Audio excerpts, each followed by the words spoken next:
Sebuah rekaman drone terbaru memperlihatkan kondisi kota Severokurilsk di Pulau Kuril, Rusia setelah gelombang tsunami setinggi 3 hingga 5 meter menggulung wilayah tersebut.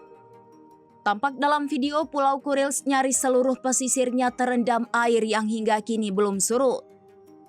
Melansir Reuters pada Kamis 31 Juli 2025, kota kecil ini adalah salah satu yang paling terdampak setelah gempa magnitudo 8,8 skala Richter mengguncang lepas pantai Kamchatka pada 30 Juli.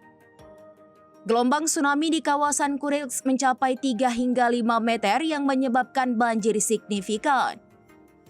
Akibatnya merusak pelabuhan dan sejumlah fasilitas pengolahan ikan serta menggulung perahu dan kontainer ke laut.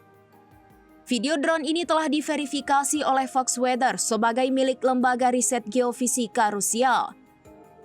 Tampak dalam video sepanjang garis pantai sebagian besar tertutup air dan bangunan dikelilingi lumpur dan puing-puing.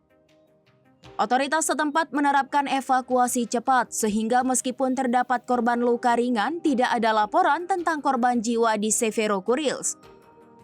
Para pejabat regional menyebut peringatan dini dan respon tanggap bencana berjalan efektif untuk mencegah dampak yang lebih fatal.